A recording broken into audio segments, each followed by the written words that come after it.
आज हम इस नवरात्रि पर्व पर ये डिस्कस करेंगे कि ये एक आध्यात्मिक एस्पेक्ट है और इसका स्पिरिचुअल और रिलीजन दोनों में क्या महत्व है।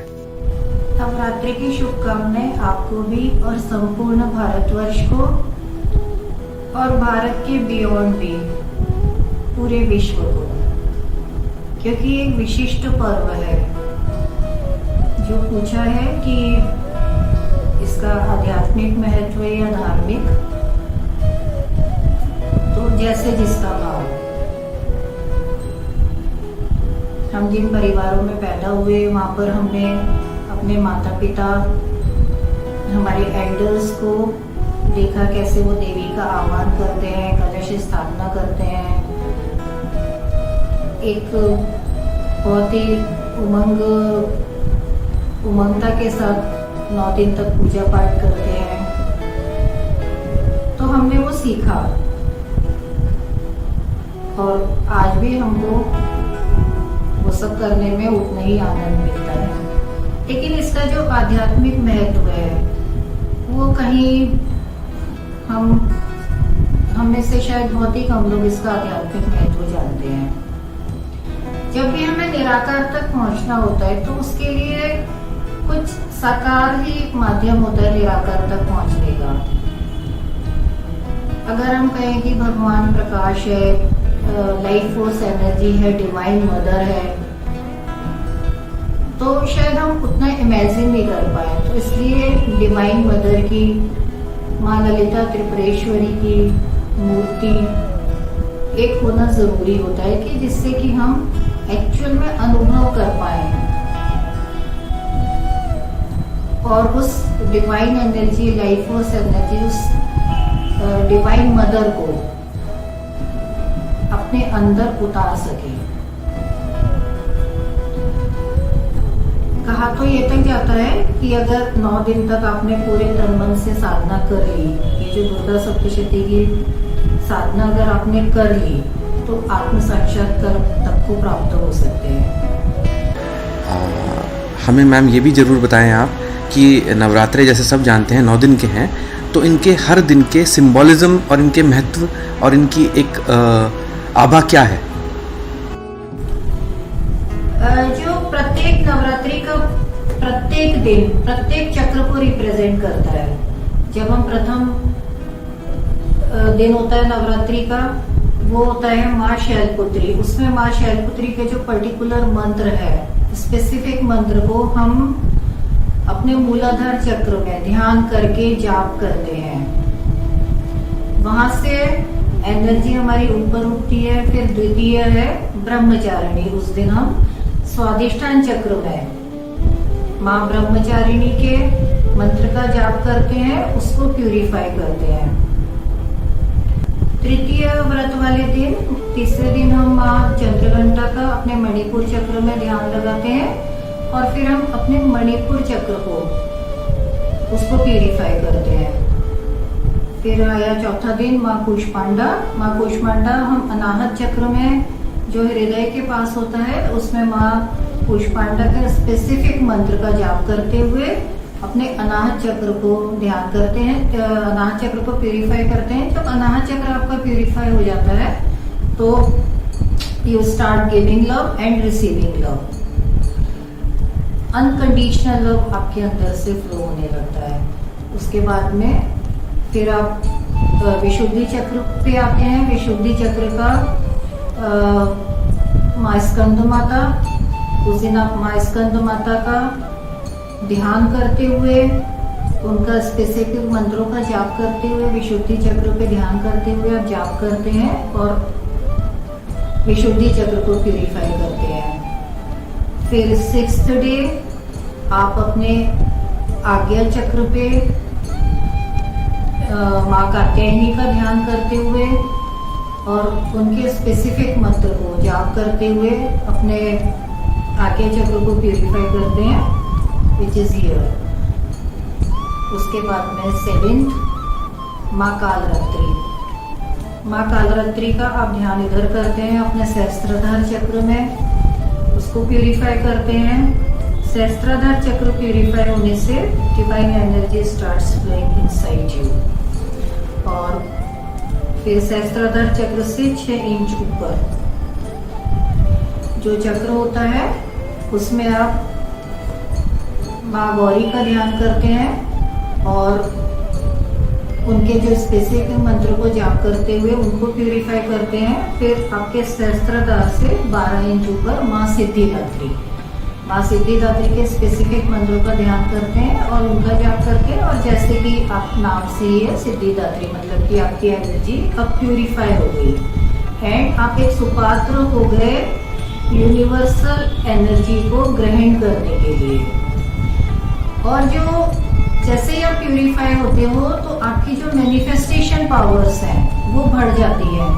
आपको अगर समाज में सम्मान चाहिए, आपको पैसा चाहिए, यश चाहिए, अच्छे रिलेशंस चाहिए, अच्छी अपॉर्चुनिटीज चाहिए, तो उसके लिए अब आप सुपात्र हो जाते हो। मतलब कि आप लोगों के पीछे भागते हो और फिर भी आपको अपॉर्चुनिटीज नहीं मिलती। लेकिन जैसे आप प्यूरिफाई होते हो, आप जो भी संकल्प लेते हो, जो भी आपकी इच्छाएं होती हैं वो आपकी फलीभूत होना शुरू हो जाती है। और then you have to manifest yourself all these things in your life. एक हम दुर्गा सप्तशती पाठ जो है, पवित्र पाठ, उसके बारे में जानना चाहेंगे कि ये पुराने काल से ही, ऋषि मुनियों के टाइम से ही एक कोडेड और कीलित वे में छुपा कर रखा गया है इस रहस्य को। तो क्या ये पॉसिबल है कि ये दर्शकों के लिए ये डिकोड करा जा सकता है और उन्हें इसे थोड़ा सा समझने का अवसर मिल सकता हो? एक हम आपसे, हमारे दर्शक ये जानना चाहेंगे कि नवरात्रे समय से अलग भी क्या ये दुर्गा सप्तशती पाठ करा जा सकता है, या जैसे फास्ट रखते हैं लोग, व्रत रखते हैं, तो क्या ये नवरात्रों में ही रखा जाए या उसके अलावा भी रख सकते हैं, और उसका क्या बेनिफिट्स रहेंगे? ये जरूरी नहीं है कि दुर्गा सप्तशती पाठ आप सिर्फ नवरात्रि में 9 दिन करें, ये आप पूरे साल भर भी कर सकते हैं। बल्कि मैं आपको रिकमेंड करूंगी बहुत स्ट्रांगली कि आप साल भर दुर्गा सप्तशती का पाठ करिए और फिर जो एनर्जी आपके अंदर प्रवाहित होगी, दैट एनर्जी आप मतलब बिल्कुल एनर्जी के रिजर्वायर बन जाओगे, ओतप्रोत हो जाओगे आप एनर्जी से। इसमें जो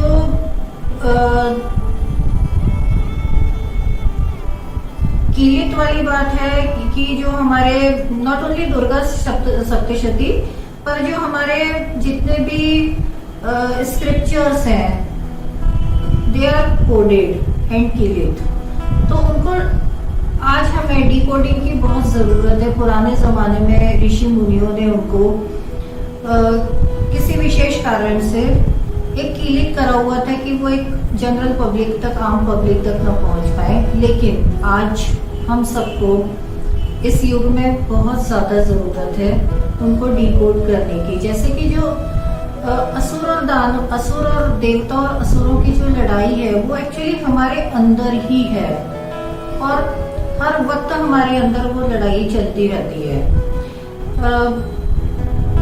बहुत ज्यादा उसको डिटेल में तो जब साधना करते हैं तो कुछ रहस्य खुद ही खुलते जाते हैं। और एज यू ग्रो, लाइक जैसे कि आप स्कूल में आते हैं, कॉलेज में आते हैं, पीएचडी करते हैं, तो as you grow you will learn from your guru और फ्रॉम योर ओन।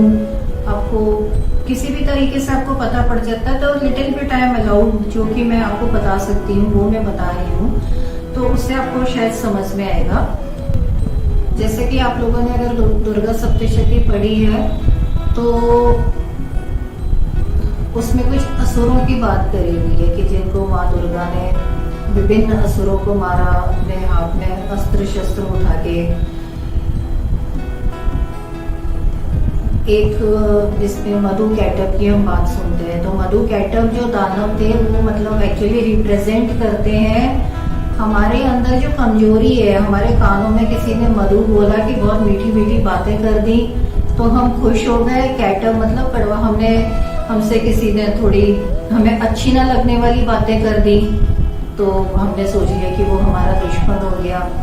तो हमें इन दोनों दानवों को अपने अंदर मारना है। एक्चुअली वो बाहर कहीं नहीं है, उन दोनों दानवों को अपने अपने अंदर मारना है। कोई अच्छा बोल रहा है तो भी थैंक यू, कोई बुरा बोल रहा है तो भी थैंक यू, और हमें उसके लिए कोई ग्रजेस नहीं रखने। फिर हम महिषासुर की बात करते हैं। महिषासुर अपनी उसने देखा कि एक बहुत सुंदर स्त्री है, पार्वती जी एक सुंदर स्त्री के रूप में थी, तो उसने देखा, उसका दिल उनके ऊपर आ गया, दैट इज ग्रीड। तो हमें अपने अंदर के महिषासुर को, अपने अंदर के लालच को मारना है। हम बात करें अगर शुंभ निशुंभ की, शुंभ निशुंभ इज ईगो। हमें अपने अंदर के ईगो को खत्म करना है। जो अहंकार है, उस अहंकार को हमें समाप्त करना है अपने अंदर। फिर हम बात करते हैं धूम्रलोचन, जो कि उन्होंने माँ पार्वती ने अपनी वॉइस से ही, वो 60,000 लोगों की, 60,000 लोगों की सेना लेके उनके पास जा रहा था, तो उन्होंने अपनी वॉइस से ही, उनकी वॉइस में ही इतनी एनर्जी थी, इतनी ताकत थी कि वो वॉइस से ही भस्म हो जाता है। वो है कि आप, जो वो उनका सेनापति था, मतलब कि आप गलत आदमी के संग में ना पड़े, गलत चीजों का साथ न दे। It represents that you have to know what is right and what is wrong in life. So in this way we can understand कि ये सब सिंबॉलिक है और हमें इनको गहरे में समझने की जरूरत है। इन असुरों को हमें अपने अंदर ही मारना है। और डिकोडिंग बहुत बहुत बहुत गहरे है, उसमें प्यूरिफिकेशन को लेकर बहुत डिकोडिंग है, ब्रह्मा विष्णु और रुद्र ऋषि को लेकर बहुत डिकोडिंग है। But that for that you have to do a lot of sadhana to understand all this. अच्छा, अब हम सबसे एंड में बस एक ये चीज़ आपसे जानना चाहेंगे, जो मैं पर्सनली भी जानना चाहता हूँ, कि जो हम ये फास्टिंग करते हैं या व्रत जिसको हम बोलते हैं, इसमें डूज एंड डोंट्स क्या हैं? कोई तो कैसे फास्ट खोलने पसंद करते हैं, कोई कैसे खाना पसंद करते हैं, कोई कुछ कैसे रखना, तो एक्चुअल होता क्या है ये, इसके मतलब एक्चुअल फास्टिंग किसको बोलेंगे हम? और दूसरी चीज़ ये कि फास्टिंग में हमने सुना है कि दो चीज़ें होती हैं, एक तो आप फिजिकल फास्टिंग करते हैं जो आप इनटेक करते हैं माउथ से, और एक मेंटल फास्टिंग होती है। उसके बारे में भी थोड़ा हमें दर्शकों को बताइए कि ये क्या चीज़ होती है और इसे कैसे अपने आप को इससे इसके दायरे में आ सकते हैं। डूज एंड डोंट्स की बात है कि हमें क्या करना चाहिए नवरात्रि में और क्या नहीं करना चाहिए।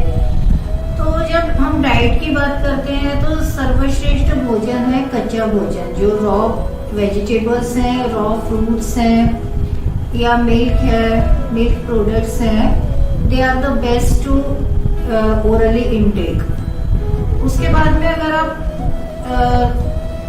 नहीं उनका इनटेक करना पसंद कर रहे हैं तो then you can have them boiled और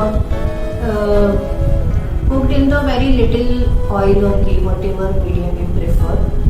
उसके बाद में जो फूड आता है दैट इज फ्राइड फूड, फिर वो माइक्रोवेव वाला फूड आता है, उससे भी बेकार क्वालिटी का, और उसके बाद में फिर लास्ट होता है जो बाजार से पैक्ड फूड आइटम्स आते हैं। So the best food is the raw food. उसका आप पूरे नवरात्रि में ज्यादा से ज्यादा इंटेक करिए and it helps you to detoxify your body, purify you. जो आपका अन्नमय कोश है उसको प्यूरिफाई करता है। आप देखेंगे कि जो आपका एनर्जी लेवल है फास्टिंग में वो एकदम बढ़ जाता है। होना ये चाहिए कि आप रोटी दाल सब्जी नहीं खा रहे हैं, पिज्जा बर्गर नहीं खा रहे हैं, तो आपका एनर्जी लेवल डाउन होना चाहिए। You are not eating that much, तो आपका एनर्जी लेवल डाउन होना चाहिए। पर जो भी नवरात्रि का फास्ट करते हैं they all of them experience that the energy level rises, shoots up. और जो आपके जो चक्रास हैं दे स्टार्ट ओपनिंग। जो डिवाइन एनर्जी, जो लाइफ फोर्स एनर्जी, वो वैसे भी प्रोवाइड होती रहती है और उसके कारण ही हम सब चल रहे हैं। ऑल द लिविंग बीइंग्स जो हाईली स्पिरिचुअल हैं सब जानते हैं इस बात को।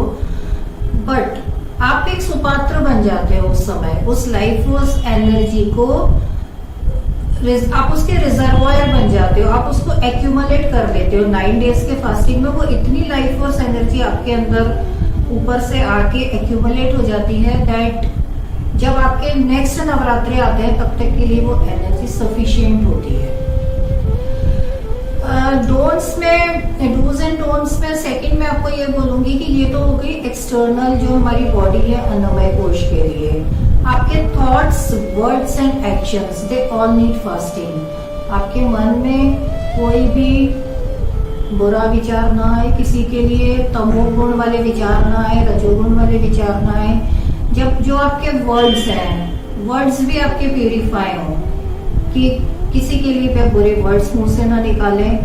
एंड योर एक्शंस, कोई भी एक्शन आपके जेलसी, हेट्रेड, ग्रीड, इन सब से भरे हुए कोई भी एक्शंस आपके ना हो, तो ये कंप्लीट फास्टिंग होना चाहिए। Not only the fasting of the what you intake, but इसको मैं एलिमिनेशन डाइट बोलती हूँ, the diet which we are taking orally and जो हम हमारे वर्ड, थॉट्स और एक्शन में होते हैं elimination diet. So you need a complete dieting, you have to observe complete dieting for getting good results in the Navratri period.